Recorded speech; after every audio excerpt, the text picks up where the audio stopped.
like all outdoor training sessions, we always want to start with attention. Practice a few repetitions of the name game or capturing attention, and once attention gets easy, then you are ready to go about. Up until this point, we have been clicking and treating very frequently to keep our dogs with us on a loose leash. As we build history of reinforcement and loose leash gets easier, we want to begin adding duration or increasing the number of steps between each click and treat, which ultimately will decrease how much reinforcement we distribute during the walk. Once we get up to 10 steps of reinforcement between each click and treat in low distraction environments, we want to make sure we are varying reinforcement. No game is fun that only gets harder, and we don't want to become predictable, so I don't want to click and treat only every 10 steps with my dog. During this time, we want to make sure that if we feel pressure on the leash, we plant our feet. Think pressure equals plant. If our dog gains forward momentum by pulling, the pulling gets reinforced and will get stronger. So we want to make sure that all forward motion happens on a loose leash.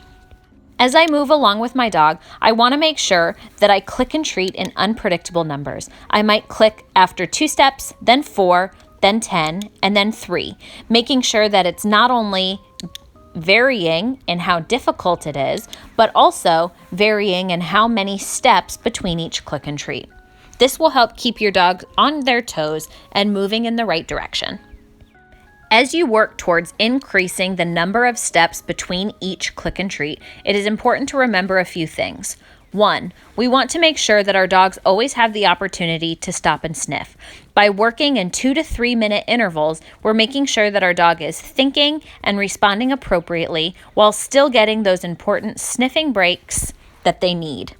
So keep an eye on your dog's focus. If you notice that they start to get distracted or they're starting to have trouble, that's a pretty good indicator that you might need to stop and let them sniff for a moment.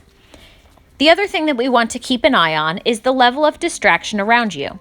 Our goal in low distraction environments is to work on increasing the number of steps between each click and treat. However, as distractions come around, we will need to increase the number of treats that we give to remind our dogs that it's better to stay with us on a loose leash versus interacting with the distraction. So if, for example, I had gotten up to 10 steps and then I see kids coming towards me on bikes, I will immediately go to clicks and treats every 2 to 4 steps to help keep my dog focused with me and remind them that connection with me is more rewarding than paying attention to the kids on bikes. Remember that each day is going to be different and you need to gauge how many clicks and treats your dog will need based on how connected they are with you on that day.